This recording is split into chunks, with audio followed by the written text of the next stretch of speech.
What is up, Red Letter Disciples? We are bringing Dr. Joel Biermann onto the podcast, and I'll talk to you about that in just a second. But I'm Zach Zinder, the host of the Red Letter Disciple, and super honored you're here. Before I share anything, I'd love to just ask, how's this season been going?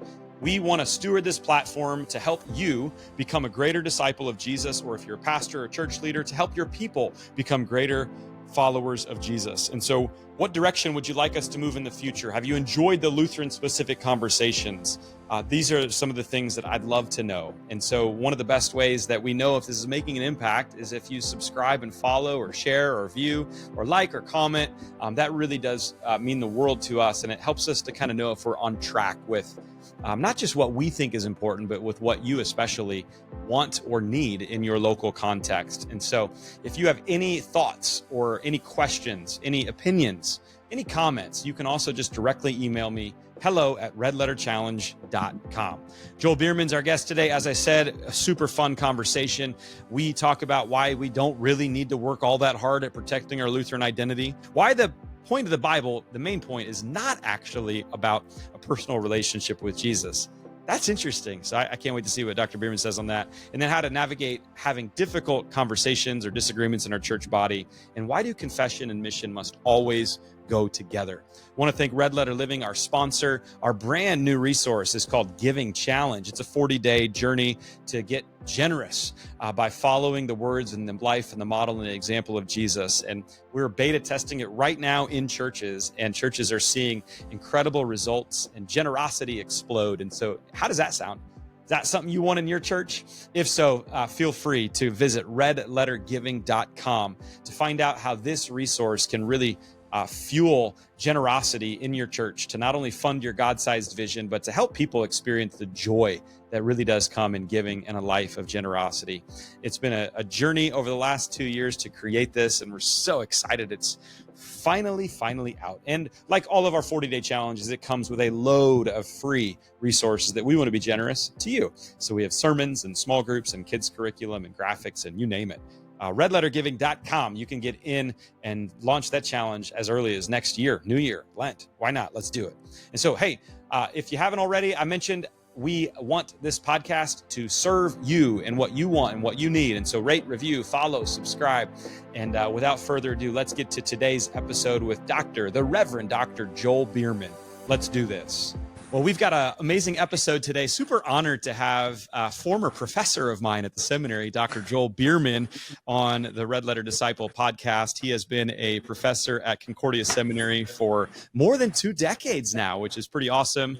Before that, served in parish ministry and just as a real amazing mind on theology and systematics. He's written books. He's a super smart guy. He's another Reverend Doctor. We're bringing a lot of those onto the podcast this season. So Dr. Joel Biermann, welcome to the Red Letter Disciple.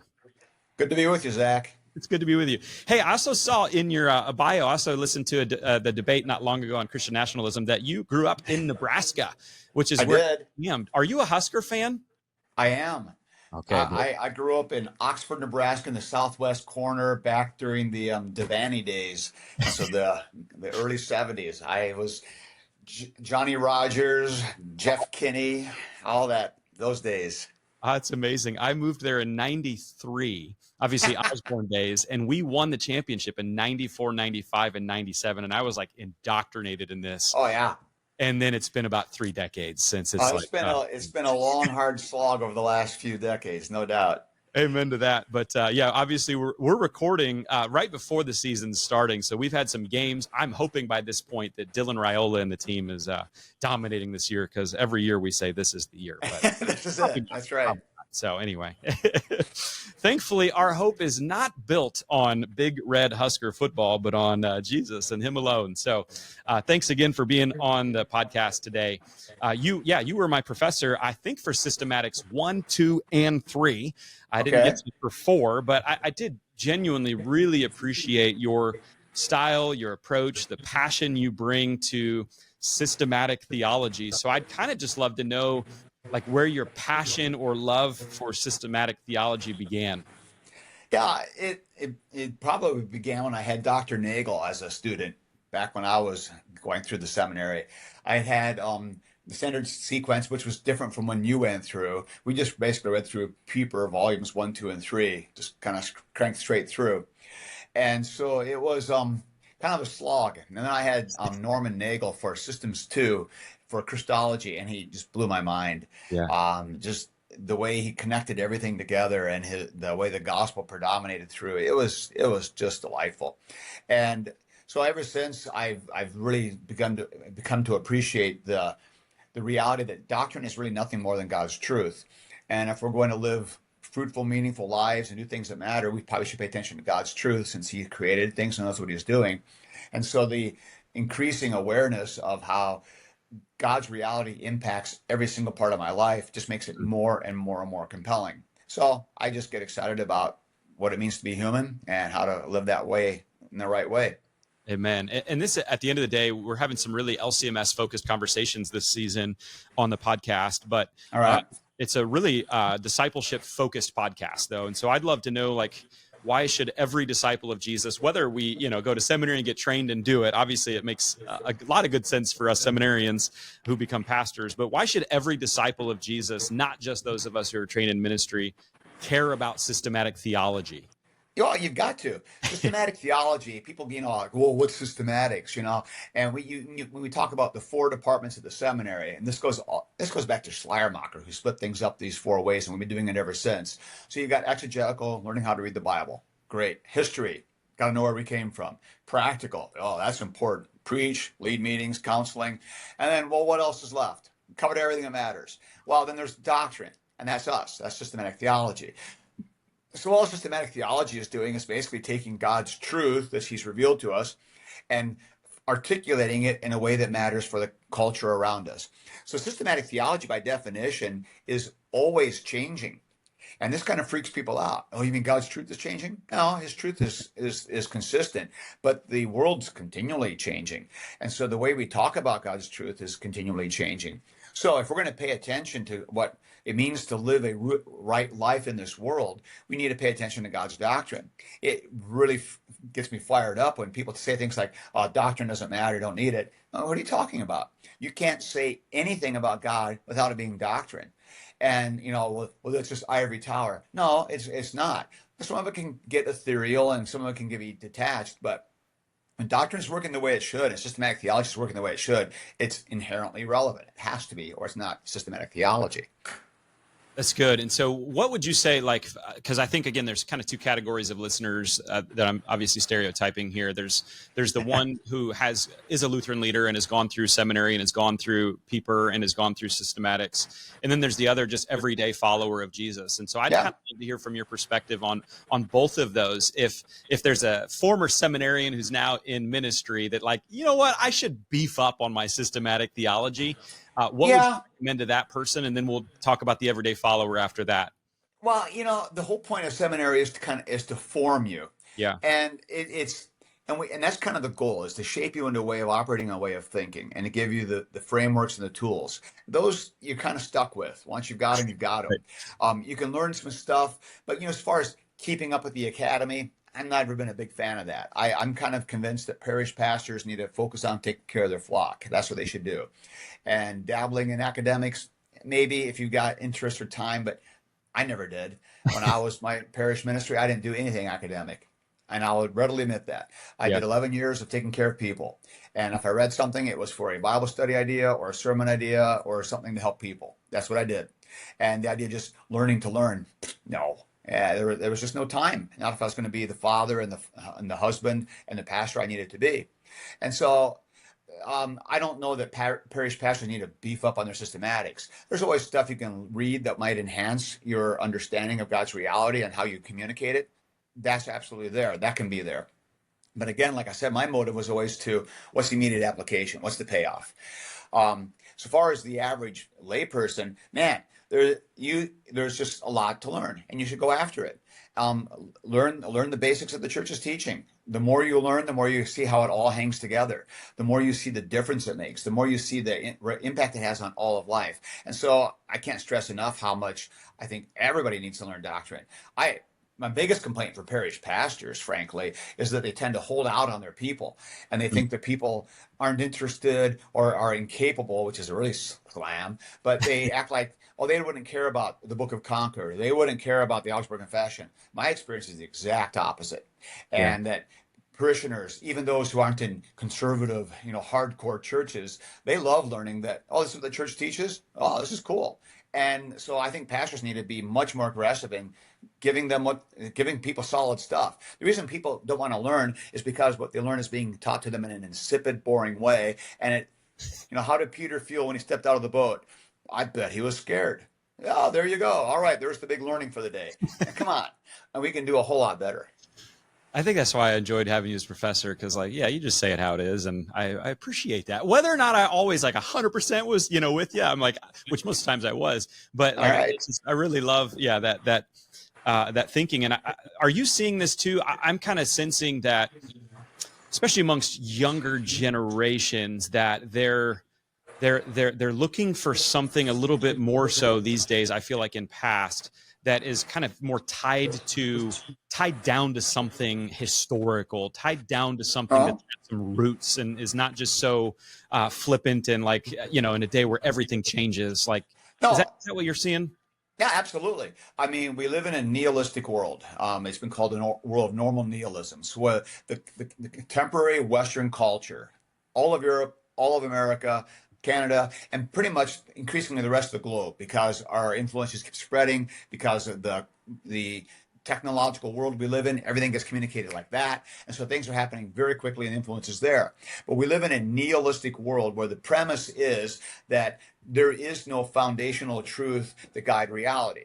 And that seems quite liberating. Nietzsche thought it was a blast. I can go do my thing. But the problem is, the downside of it is, what is real?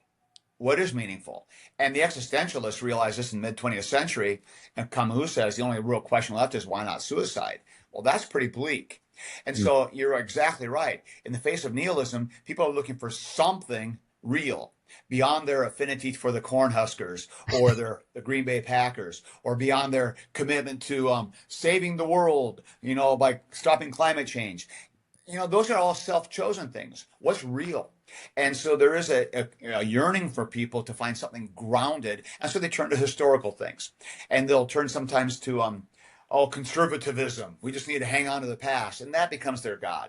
But Christianity says, no, this is what's real. This is what matters. This is what it means to be human. This is why you're here. Pay attention to that. And so I think there is a genuine, real interest in not the church being cool and relevant, but the church just being herself. And people say, that's what I'm looking for. Something that's grounded and has history. And so what's kind of cool is the church just being faithful to what she should be has exactly what the world needs, which is nothing new. Yeah, that's super great. We, Professor Biermann, I launched a survey a couple months ago. It went out to a bunch of Lutheran leaders, and I was kind of surprised by how many responses, about 1,054, which about half of those are pastors. And one of the biggest challenge, one of the questions was, what's the biggest challenges we're facing in the LCMS? And there's 12 things listed out. And I think the top one chosen was reaching and retaining young adults and youth. And so with that interest in sort of that rooted, historic, beautiful foundation that we have, and that being our main challenge, how do we, I guess, bring those together practically in a way that can be a win if it's something they want and it's something we know we need? What do we do practically to kind of bridge that gap, if you will? Well, that's what you're the pastor. You're supposed to figure that out. Okay. That's your job. And I guess the win, the way to bring this together so there's a win, the way to make it happen, I think the church needs to pay a lot more attention to the inherent communality of the church. And in other words, we're not just here to produce a cool event on Sunday morning or a meaningful worship service. We're not just here to catechize your kids and give them some morality. We're here to be the thing that defines your life. And that's all encompassing.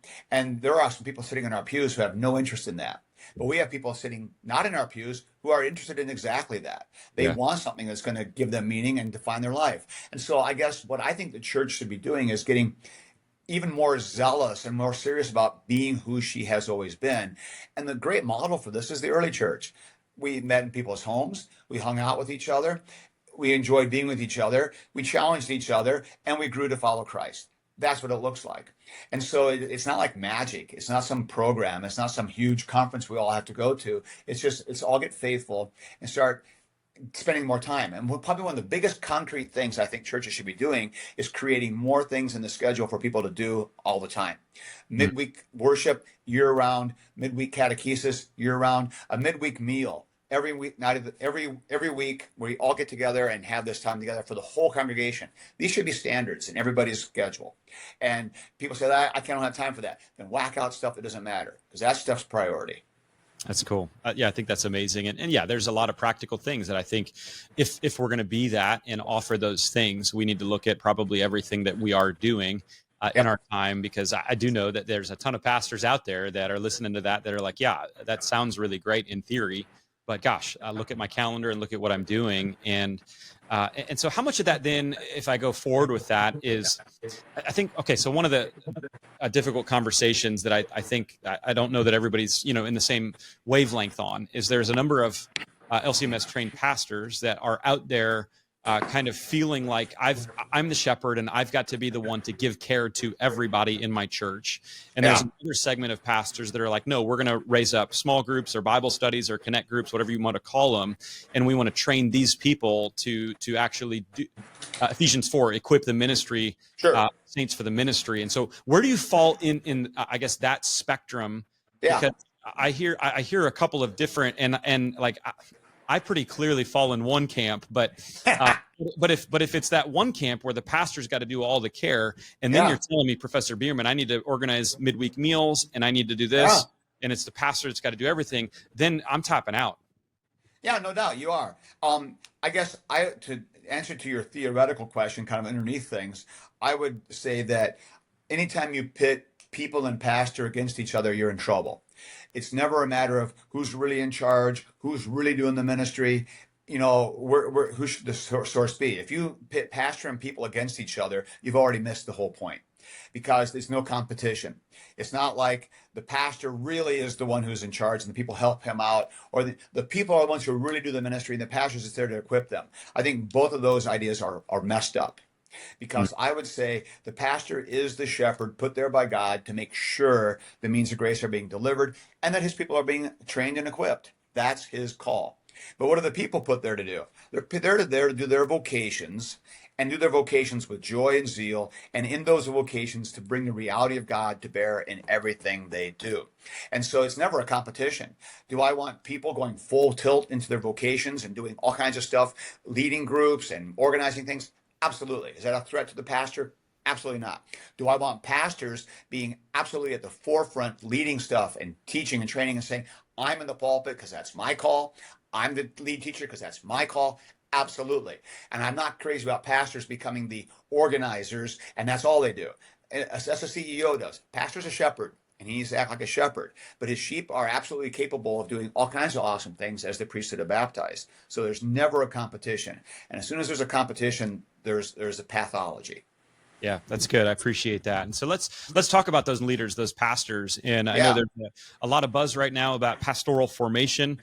I was at the time of this recording just a week before at the seminary with an SMP student that was beginning for orientation week, and it was really awesome to be there. And so I'd love to hear kind of from your seat as one of the longer tenured professors at Concordia in St. Louis, how pastoral formation's going right now at the seminary. Yeah, we're always looking at stuff and trying to figure out how we can do things better. Since you've been here, we've started this thing called labs, formation labs, and where we put every new incoming student into a group of about 15 guys, and they meet weekly. Every Tuesday from 12:50 to 1:50, they have an hour set aside for their formation lab, and they will be in that same group. We call it a cohort or a Winkle group. They'll be in that same group all their years on the seminary. So they're there for this year, next year, they go on vicarage, they come back fourth year, they're in that same group. And so they start to form a much closer bond of taking care of each other. And we learned that from the SMP, our online guys. Because when we do our online classes, they all do every class all together, all the way through their SMP days, so their online training. And so they got really close, really tight. And we thought, Well, we can replicate that with our residential guys. So that's what we're doing. And I think that's one of the better things we've added to the curriculum in the last few years is this kind of deliberate, intentional building bonds among the students themselves. Yeah, that's good. I think that's awesome. How does like what's happening, for instance, at the opening service or around campus this year kind of compare or contrast to what you've seen in past years? Like what is the report, like, if you will, from central, residential headquarters? Oh, it's all fine. I don't have a lot to do with first year guys, to be honest. Okay. So I don't know. I don't know much about the first year class, second year class right now. The classes I'm teaching, I'm doing a couple of grad courses, which is PhD level, and I'm doing some fourth year guys. So I don't have a lot of interaction with the incoming class right now. What was this was kind of fun at the opening service. What I love about the opening service is it feels regal, it feels special, it feels important. And some of you as professors wear some goofy clothes with goofy hats that mean a lot of things. But you, Professor Biermann, you carried like some Olympic torch-looking thing. What was that? I have the distinction, I guess, or the burden of being the faculty marshal. Okay. And so that means I marshal the troops. I'm in charge of organizing all of our big events. So opening service, call day, graduation, that's my thing. So I organize the processional and the recessional, make sure people are in the right place. So I'm the faculty marshal. And what I carry then is the faculty mace. Okay. It's the symbol of authority of the faculty. And since I'm the marshal, I get to have the mace. So that's what I was carrying. Is that something like that you carry with you the other days, like around your home, out in public, or? No, it just stays. It stays in the president's office until it gets to be trotted out for the big events. It's like, that's pretty legit. I like that. So, yeah. So how about this? I feel and I hear a lot of like that across our synod, there's people expressing little confidence in our current pastoral ministry routes. And so obviously you get to sit in that seat and maybe aren't interacting as much with first year, but some people later in their years. But what would you say to those people that are struggling or are not as confident in that our current routes are meeting the needs of our greater church body, if you will? Yeah, well, I'm happy to talk to them. I think that our residential education is absolutely meeting the needs of creating pastors capable of serving. Are we getting enough? That can be open for some discussion, but I don't think it's for lack of funding, and it's not for lack of opportunity. Probably it's, people get put off by the requirements or the time factor, but it is what it is. And you start talking about ways to streamline it or shorten it down, then I start getting a little bit uncomfortable or a little bit concerned because, as you know, having gone through it, there's certain things that just take time, and there's a fair amount that needs to be learned. And we have to get past this idea that somehow it's just you got to learn the stuff. You got to learn, go do your thing. No, it's the formation, and this is a word I'm very fond of. It's the habituation. You do it by practice. You do it by learning, and learning how classes work, learning how professors think, learning why they think that way, seeing how it all hangs together. It just takes time. And being on campus does it exceedingly well. And our SMP, it's there. And people on both sides will poo-poo it. And the people who are, thinking we want to get more moving quicker here and there's too many demands, it takes too long. Okay. Then others, it's not on campus. There's no Hebrew required. There's no even Greek. Oh, for crying out loud, it's not nearly sufficient enough. And I think both of those sides are just complaining about silly stuff. SMP is available. It's there. It's not ideal, but it's there. And it allows you to stay in situ where you are and serve and still do your formation. And the formation is going on because you're on campus twice a year. One of the downsides, but one of the plus sides. I really don't think you can get by the face-to-face training and the importance of that. It just has to happen. Yeah, I appreciate that. And I think obviously there's tons of opinions on that right now. And, what would be best and how do we, I think people that genuinely on both sides have great care and passion for the future of our church body that just tend to kind of have exactly opposite thoughts on how to do that. And I agree. Yeah. And I will weigh in on this because one of the things that does bother me is I've heard this trotted out now that, The residential education is the gold standard. Whatever. I don't want to make it sound like this is the best, perfect thing ever. And people say that all the time. You can come to campus and not get formed. You can blow off chapel. You can come to class, cut off after class. There's nothing that makes you participate in the residential life. And we have guys who come through the residential program who don't become good pastors. And let's just be honest. And is it possible for a guy who just does all his training online to be zealous and learn and be engaged in his home congregation and get well formed? Absolutely. So, the delivery is not the key. There are other things that matter a whole lot more. And I think we need to be honest about that. What are those other things? Can you put a name to them? It really comes down to, again, this kind of formation. What's your mentor pastor like? Yeah. If you're doing it by distance, you better have a right mentor pastor. And I think we need to spend a lot more time on that and making sure that the seminary and the mentor pastor are working in close together. And so that needs to happen. So the interactions, the live face-to-face interactions are always the most important. And having time on campus, that just needs to be there. Should there be more money available to make the SMP more affordable? Yes. Because the people who need it most are these little congregations who can least afford it. And it's not cheap. And so there should be more money for that. And we need to do that. Should we be exploiting online learning more? Probably, even though people are down on it. The thing I've heard lately is that somehow online learning facilitates or promotes anti-confessionalism, which is just absurd. But it's sort of like somehow if you do it online, it's going to make you sloppy in your confession. I think that's nuts. I don't see any correlation there at all, even though I've been hearing this from people. And I want to renounce that. Yeah. I appreciate that. And I appreciate you saying that too about the gold standard line, because I did do residential and I am grateful for it. It was overall a good experience, but it was nowhere near an ideal, perfect, flawless. And that's because I'm a sinner. And that's because everybody at campus, including the professors and those that were teaching us, were sinners. And, that's right. And it was a challenge at times. And so I do kind of, when people throw gold standard, I've heard Cadillac out there. It's the Cadillac, version. Like, I just kind of roll my eyes, like, just because, again, I had a good experience. So I'm not like saying you shouldn't do that. I think right. People are able to. That's fabulous. Do it. But it's this idyllic, I don't know. So I appreciate you saying. No, it gets romanticized. I think great. that's absolutely true. Yeah. So one of the things that you recently did at the time of airing, it's been a couple months ago, but I just want to, we don't need to get into the debate on Christian nationalism because people can go watch that on the On the Line podcast. By the way, quick aside on that, I talked with Brian Stecker like 2 months ago, and he was maybe going to put me in one of those two seats. And I was like, dude, I don't know why you would do that. I would be so unprepared, and I would get, no matter what side, I don't know what he was going to give me. I'm like, I haven't spoken about that. I don't even know why you. And so I'm really grateful that I wasn't. So, and then it was you and Mr. Ramirez, Pastor Ramirez. But the debate itself, I'm like, you know what? And y'all landed on, very friendly, and it wasn't always like a debate where you this and I'm that.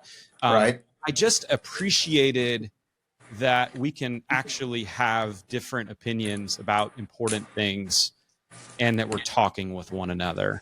It's a kind of a cool thought, isn't it? Yeah. Is there anything more you want to say? Like being a participant in that, is there anything more like from that seat of like, we should do this more often, or how do we do this well so that when we disagree with one another, we can, I don't know, build trust or say what we need. Well, I think if nothing else, that discussion helped illustrate, I think a model, a good way to go forward, which is instead of just sniping about the people you don't like and, blogging about them to your friends and, complaining to your cohort who agrees with you on everything about what's wrong with the other side, we should probably talk to the other side and engage them and be involved with them. I knew going in, based on conversations I had, we'd end up agreeing on a whole bunch of stuff. and I knew that. But I also thought just having the very discussion and sorting out where there are differences would be really useful. And people can see, we don't hate each other. And we actually do agree on a whole bunch of stuff, even though there are substantive differences on things. And that's okay. Yeah, it is. And I appreciate it. The more I think about it, when I was talking with Brian, he was going to put me in the seat that you were in. And so you did a better job than I would have done far and away. So I'm really grateful. I don't know about that, Zach, but I did what I could. I would not be ready or prepared for that. So anyway, Okay, switching gears a little bit, because I've heard you say before that the point of scriptures is not that we get into a personal, or I or you would get into a personal relationship with Jesus. I'd love for you to unpack that more. Yeah, well, we First hear off, did all you the say time from that? And then even secondly, unpack it. Yeah. sure. We hear all the time from evangelicals that the goal is that you have a personal relationship with Jesus Christ, which sounds, oh, that's great, personal relationship with Jesus Christ. But the point is, I like to make, show me that in the Bible. Show me anywhere in the Bible where it talks about having a relationship with God or a relationship with Jesus Christ. We talk about being friends of God. Jesus says, I call you my friends. So we've got that. But the idea of a personal relationship, you see, the very notion of personal relationship is very much tied into an Enlightenment way of operating. And the Enlightenment way of operating, this is why you come to the seminary, you learn these things, and you know this stuff. But the Enlightenment, and this is part of paying attention to your culture, is to focus on self. And we complain all the time about, oh, the world, it's so self-focused. It's all about everybody doing me and the me generation. Everybody's serving themselves. But see, we do it in the church too. Because now we say what matters is that you have a personal relationship with Jesus Christ. So it becomes kind of a you and Jesus sort of a thing. In fact, what happens is Christ always calls us into the church. And so it's not just me and Jesus, but it's me and everybody else. And that's what I'm kind of really getting after there. So it's not just about you checking your spirituality box and making sure you and Jesus are in, but it's like, am I actually living in the way that Christ calls me to live with his people? Yeah, it's good. So maybe if I could, or it's not going to be a full-blown debate between you and I, but maybe if I could kick back a little bit on that, because I do believe and hear a lot of emphasis of from church, and even in our LCMS, I hear that, and I know I've been a proponent of teaching people how important it is to be in a real abiding relationship with Jesus. And so it's not, I guess I'll clarify, it's not wrong to be in a relationship with Jesus personally, right? Well, you're okay, just to be clear, you are going to be in a relationship with Christ. He calls you at the font, for crying out loud. He kills you and makes you alive at the font. You're his child. You're in a relationship. Now, what's that look like? When I hear a personal relationship, it starts to get all fuzzy and emotional. That's kind of the connotations you get with it. I'm pushing it back against that. So I have a relationship with my dad, and we've only started hugging in the last few years because he's gotten older and I've gotten older, and we're still awkward. I'm not a hugger. I hate hugging. I just don't like it. And just stay in your space. I'll stay in mine. We're all good here. We're close. It's great. You see, and so, and what does this mean to have a relationship? People sometimes feel like, I don't necessarily feel close. So what? It's not. And so that's what I'm trying to get away from this sense of, there's a certain emotional connotation that comes with it, and that's not helpful. The key is, do you know that Jesus is your Lord? He's your brother in the flesh, and he is the one who calls the shots. That's a relationship, and it's utterly personal. But it's not just me and Jesus; it's me and all of his brothers and sisters. It's everybody else too. Yeah, I appreciate that. I think too. Yeah, when you talk a lot, like especially younger generations, I shouldn't just say it's younger, because I think it's everybody. We really struggle with identity and knowing who we are, and so is it mainly then just kind of how that sort of, it's not wrong, and just because it's not in the Bible doesn't mean it's not true, because there's the word Trinities. I mean, there's a couple other examples, right? Even much of our confessions, the way we say it, that phrase isn't exactly in the Bible, but it's true. Right. And so is your issue with it not necessarily that it's wrong, but it's just we put far more focus on that than maybe we ought to, and that's right. Okay. And not even far more focus, but I think for a lot of people, they start getting the idea that that's what Christianity is. And see, I think this is especially true. You've signed, I believe in Jesus card, tucked into my wallet. I'm good. I've got my spiritual life taken care of. No, you haven't. And, that's not what Christianity is all about. Christianity is being incorporated into this thing called the church, and it's all encompassing. That's what I'm really concerned about, is limiting it. I don't want to kick it out, and I'm not saying it's not enough. I'm just saying, to me, that sometimes becomes all there is, and that's a big problem. Okay, good. I just wanted to make sure. I wrote a book called Being Challenged, How to Be in Relationship with God. I just wanted to make sure that I didn't need to scrap that completely. No, you can keep the title. It's fine. Okay, very good. No, It's all about relationships, Zach. You're exactly right. Because we are all living in relationships with one another and with our Creator and with the creatures around us. It's all about relationship. It's just be careful with, the content and what you mean by that and what it looks like to have a vibrant relationship. There needs to be a lot of room for versatility and, latitude there. Yeah, and the main focus of that particular book is formation. It's habit formation. It's hey, right. Let's look at Jesus, who was in a relationship with God and was in a perfect relationship with God. What were his habits that we should practice? Yeah. And at the end of it, it's again taking it away from self and hopefully helping people recognize there is something more than what is typically out there. And I am called that Jesus is not just my Savior, He's my Lord, and that impacts how I live. And okay, very good. Whew, I feel better about that now. But hey, let's do the next one. I'm just kind of throwing stuff at you today because I got you. I want to talk Lutheran identity. I hear that phrase tossed quite a bit in Lutheran leader circles, especially. But you posted a video about it. And so tell me first what Lutheran identity is, and maybe does it have any strengths or pitfalls? Well, one of the videos I posted, I kind of complained about this very notion of getting all hung up on identity. And this gets into kind of what we were talking about earlier about the spirit of our age and the self-sufficiency, autonomous individual. See, this whole idea of my identity, it's a modern phenomenon, being really concerned about who I am. I tend to operate with who I am is who God has told me I am. I'm this guy born with these parents at this time in this place. I have this wife, these kids, these grandkids, this place. That's my identity. And so it's a given to me, and I simply receive that. And so with that in mind, what's a Lutheran identity? What's the big deal? We've been given who we are, and we've given this heritage, and I'm grateful for that. A 500-year-old heritage of the Lutheranism, but it's really 2,500-year-old or more. It goes all the way back, because I would contend that Luther's not starting a new church or creating a new idea. He's simply calling the church back to the faithful confession of God's truth, which is what we should all be doing. And so I'm not really in the game of trying to preserve a Lutheran identity, frankly. I'm much more in the game of saying, let's be faithful to what God has given us. Does the Book of Concord confess God's truth faithfully? Yes. So I'm going to confess it. I'll subscribe to it. Do I think every Christian should? Yes. And I'll say it unequivocally.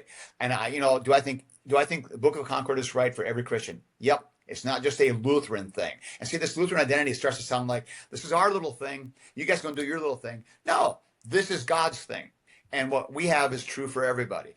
Now, so that's on one side. So I think everybody should subscribe to the Book of Concord. The other side is, if this is God's truth and I know it, I'm teaching it, I don't have to worry about preserving it or hanging on to it or keeping it safe, because God's going to take care of it. And He has. He raises up people to make sure it's being taught well, and He keeps it safe. And He's going to keep the church safe. It's not my job to preserve the church. It's not my job to preserve teaching for the next generation. I'm going to be faithful and make sure I do it, but that's not my job. That's God's job, and He'll do it. Do you, and I agree, He will do it, but do you feel like in practice that is being practiced in our denomination, or do you feel like there's a lot of people that think and are acting out that this is their job and they will everything they can? No, absolutely. We have a whole lot of what I tend to call the circle the wagons mentality. That's from a different generation. So now we have shelter in place. Look out, it's dangerous. Hunker down, pull it in. Build the walls. We got to stay safe here. It's just a wrong mentality. We don't need to have the defensive posture mentality or a look out, it's going to be bad mentality. Our mentality should be, God's given us the truth. He's given us a way of life. The church will prevail. Congregations might come and go. Denominations might fold. The church is going to prevail. Let's keep going. Yeah, I think that's really good, because one of the things I'm struggling with, or that I think we're in the middle of right now, I think a pivotal point is, I think there's some in the LCMS that fear if we lean too far into mission, that will risk that confessional integrity or maybe that Lutheran identity. And then others that fear if we focus too much on that, preserving it, that we risk losing our missional urgency. And systems perspective, which I know you're always thinking that way, like how does our LCMS theology hold those two, the words confessional and missional together, or does it? Yeah, well, they have never ever been at odds. And see, Yeah. it's back to if you pit people and pastor against each other, you've already lost. And if you pit mission and confession against each other, you've already lost. There is no way you can be confessional without being absolutely engaged in the proclamation of the gospel and the salvation of the world and the bringing the lost in. That's what it means to be confessional. And there's no way you can be missional without a confession of faith that's articulated well and faithfully, or you've got nothing to offer people. They are never at odds with each other. And yeah, people tend to pick their poison and pick the one they like and hang on to it. And then away we go and start having arguments. But the argument is already wrong-headed. There is no fight here. I think that's great. Yeah, the way I described it on a video recently was like a football team has offense, defense, kind of stereotyping that in our church body we have protectors and proclaimers. And I think I see that in the Constitution, and I do think the order got rearranged in the Constitution, where that protector is in seat 1 and that proclaimer side of it is in seat 2. And certainly we could talk about that, and there can be frustrations around that. And I think that maybe that should be back to reopen as to the primary of but at the reality, I think what I'm hearing you say and where I'm landing, and if you're not saying it, I think it's a both and. Like, we need both of them. Absolutely. To some degree. Absolutely. So rather than arguing about which one is the most important, like, how do we tap into each other's gift sets and how they're wired to recognize that we need both of these? And by the way, the pastors that go through our system, they may predominantly be one of them, but they're also probably pretty good at the other one, if that makes sense. Absolutely. That's how it's supposed to work. Exactly right. Yeah, because I feel like I'm definitely wired entrepreneurial and to be that proclaimer. I want to get God's word out, but I also know what it's like to go out into the world and hear someone who's not from a Lutheran background and be able to pick some really great things out of that and leave what's not there. And so that's what seminary trains you for. And I think we have to remember exactly, if we're going through this system, like, we're training up good, like, if we have the process that we feel pretty good about, like, let's trust the people that went through our process. That's right. Let's trust the process, and let's trust the formation. And there needs to be, one of the problems in our church body is there's not a lot of trust between each other anymore. And I think, Frank, a lot of it's because we don't know each other. And it's back to the discussion, people sitting down talking. Let's do that. And let's have conversations, and let's realize again, we are all on the same team. We are working for the same things, and we do believe the same things. We've got different emphases, but we're together. We need to spend a lot more time deliberately just doing that. It's good. All right. So we both God is the one that's going to truly protect this. But at the end of the day, you ask either one of us, we love our Lutheran theology, and we think it's great for everybody. We know it's great for everybody. Yep. Yet I feel like we're in a time where we're struggling to get our Lutheran theology out into the world. And so in that survey I talked about, we had Lutheran leaders ask, and like, what's the impact really that the LCMS has in your community? And here was the results. 27% of leaders said it's a benefit to be LCMS. 45% said it's little to no impact. 16% says it has no real reputation, and 13% said it's more of a drawback than a benefit. And so I'd love for you to maybe interpret that data. And do you feel like we've lost or misused kind of our Lutheran theology in the culture, which I think is perfect for right now, but for whatever reason, it's not jiving? Yeah, and I think maybe we're worrying too much about our Lutheran identity again and making sure that people know we're Lutheran. My experience is that when we don't need to hide the fact that we're Lutheran. Don't take Lutheran out of your name. Don't try to conceal it. Don't take the flying cross off your signboard or whatever. We can be unapologetically who we are, and I think we should be unapologetically. This is what we are. We're a Lutheran church. We have this Lutheran heritage. We believe in the Book of Concord. We think this is the right confession of faith. But see, the criteria then is not, and we don't like anybody else, and we won't talk to anybody else, and if you're not right with us, you're not right. No, we can recognize there are other Christians and there's other ways of operating.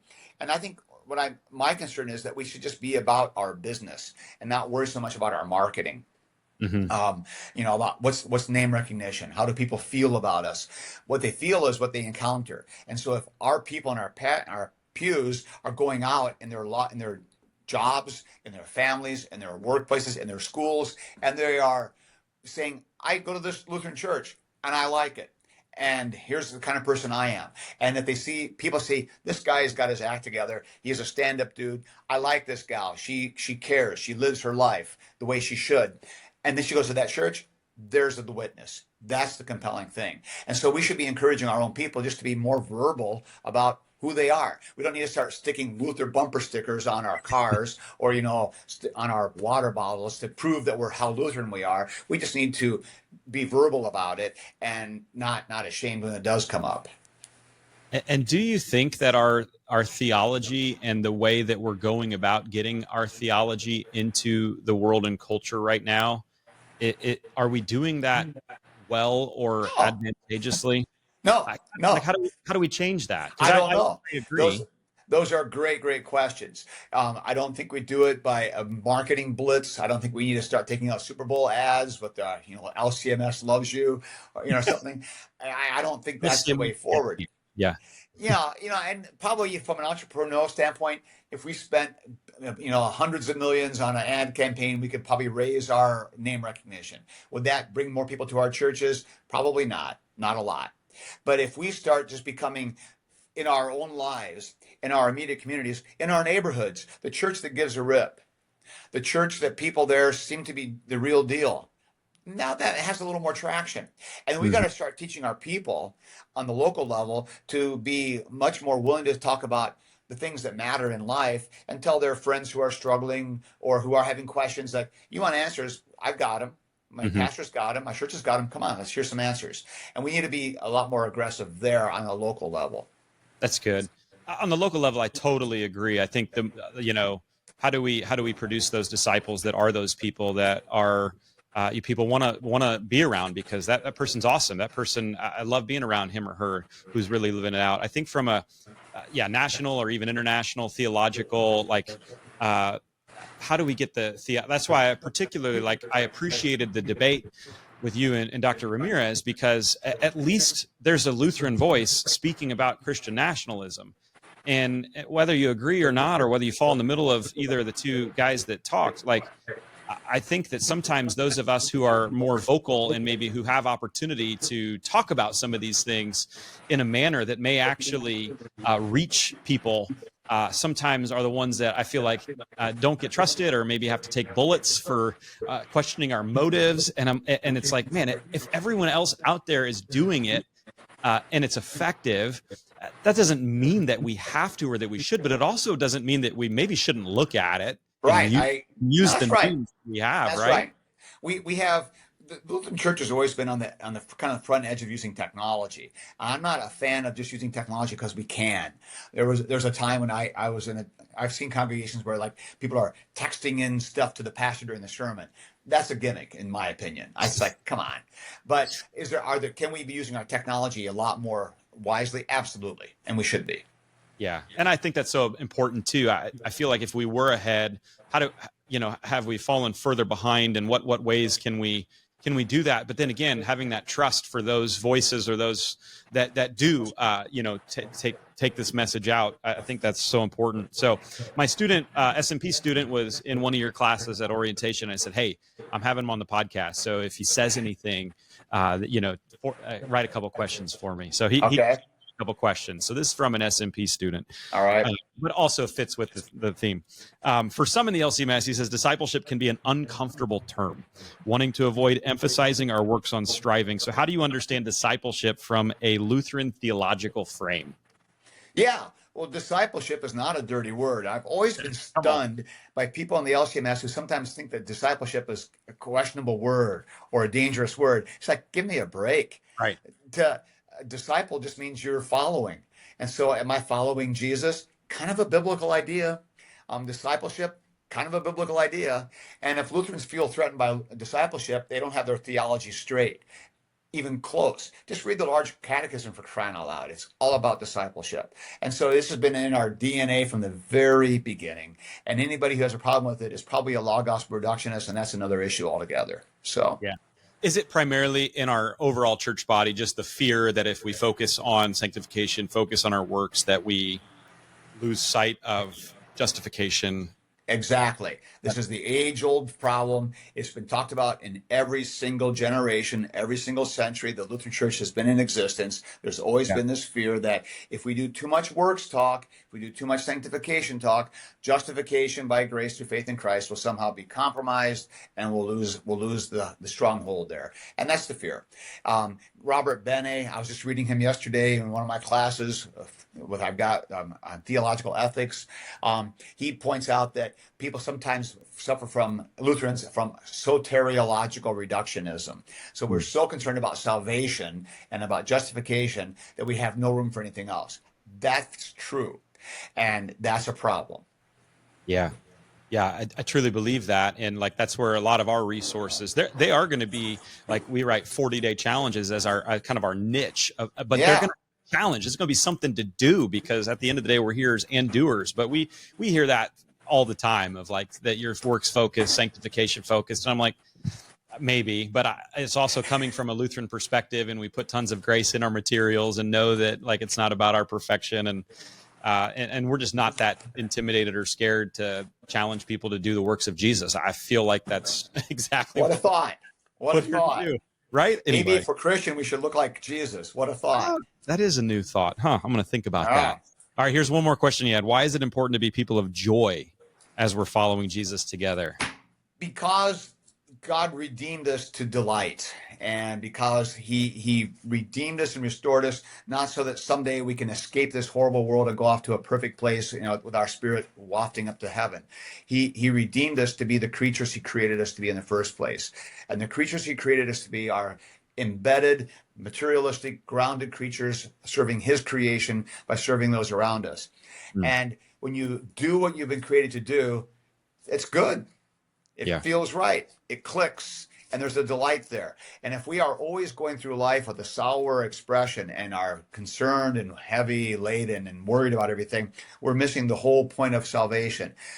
Herman Sassa even said that if we have confessional theologians who don't have joy, something's fundamentally wrong. And I think he's exactly right. So joy should be a hallmark of our Christian confession. You see, this helps to, you want to talk about marketing or having an impact in the culture around us. If we have people running around with joy, that's tangible. People notice. What's with this guy? And then I'm not talking Pollyanna, everything's all smiles, but it's this kind of confidence in God. And there's a simple, and I like the simple delight in being alive and being God's creature. That's important. That's good. That's really good. If you kind of wrapping up here, but if you could speak to the Lutheran leaders, many of them who filled out our survey that did use words like frustrated, it feels hopeless right now. What's one, I guess, theological truth or one thing you'd want them to hang on to as the LCMS kind of navigates, life in the world we live in right now? Yeah, hang on to who you are in Christ. Jesus is Lord. It's the first confession of the church. It's the earliest creed of the church. Jesus Kyrios est. Jesus is Lord. Caesar's not. Jesus is Lord. And if Jesus is Lord and he's running the show, what have I got to be afraid of? And can I outspend him? No. Can I outstrip his grace? No. He will always be there to sustain me, and he is going to take care of his church, and he's going to take care of me. So I can kind of just dive in and do what I need to do and leave the results to him. It's just kind of basic stuff. But if you're feeling burned out, it's probably because you're trusting yourself too much and you're trying to be in control. We don't need to live in control. God's in control. He's Lord. And let's act like it's true and like we actually believe it. That's good. I think it is in the King James Version. I saw this stat, and I've used it before, that, obviously Jesus is our Savior, but that Jesus is our Savior language was used like 37 times in the King James Version, but Jesus is Lord was used 7,000 times. It's like crazy. Well, it is. Well, here's the kicker too is then in Paul's day in the New Testament, Caesar was called not only Lord but also Savior, and so even to call Jesus Savior was an affront to the Roman hierarchy. That's good. All right, we ask all of our guests if you could challenge. At the end of the day, this is a discipleship podcast. We want everybody to be greater disciples. So if you could challenge everybody practically with something they could do this week to up their discipleship game, if you will, what would Well, your this is challenge going to sound weird, but this ties into something we didn't talk about today, and that's my book, Day 7. And I'll put a plug in for that real quick Cool. here.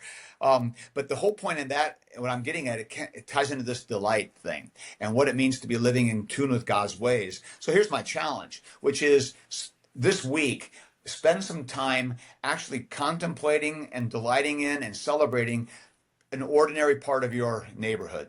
So a tree that you're going to stop and notice and say, wow, look how God put that together.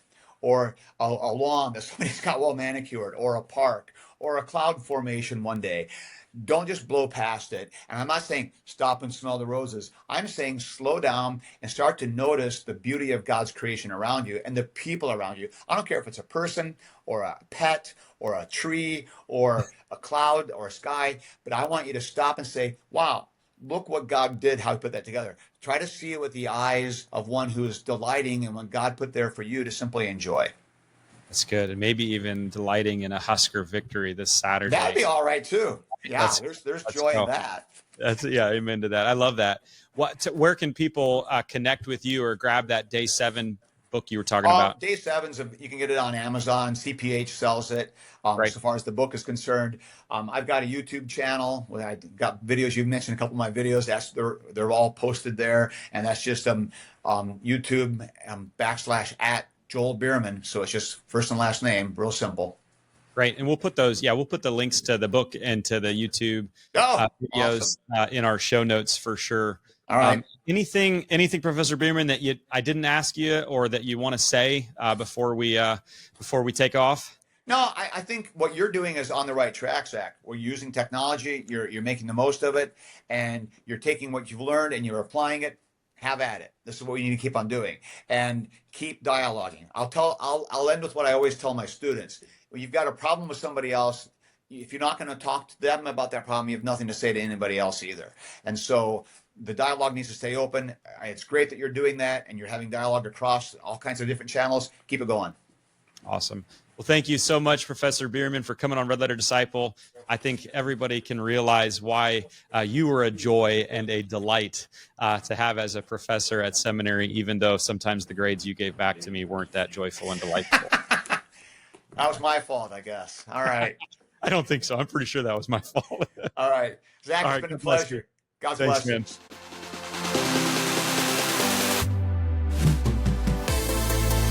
Well, you can see why I loved having Dr. Biermann as a professor. He's not one to mince words, and I just appreciated his style, and he's made a difference in so many people's lives as they've been formed pastorally. And so thank you, Dr. Biermann, for the impact in my life and the impact that you continue to have, and for getting our brains thinking a little bit more about, do I agree with what he said? Do I not agree with what he said? Like, I think it's just so important that we just go on that journey. And so thank you for being who you are, and for all the ways in which you teach systematics theology so beautifully. So if you want to connect with Dr. Biermann or any of the things, the resources, the links, those are all going to be at our show notes at redletterpodcast.com. Also there, you can find out more about Giving Challenge and how to get your church into this 40-day challenge as early as next year. It's going to do great things. It's already doing great things, raising the generosity level at the churches that are using it. And I know that all of us as pastors would love to have a little bit more freedom when it comes to our finances and what we can do with that vision, with that finance actually, as we can accomplish a lot more of God-sized vision. So, hey, next week's episode, we're finishing up this season with District President Richard Snow. He is actually my district president here in Nebraska. And so we'll talk to him about what it's like to fill that role. How many fires do district presidents really have to put out? And how do we handle conflict well? And what every pastor, at least in Nebraska, and I think it probably can stretch across the nation and world, what we should be focusing on in the next 10 years.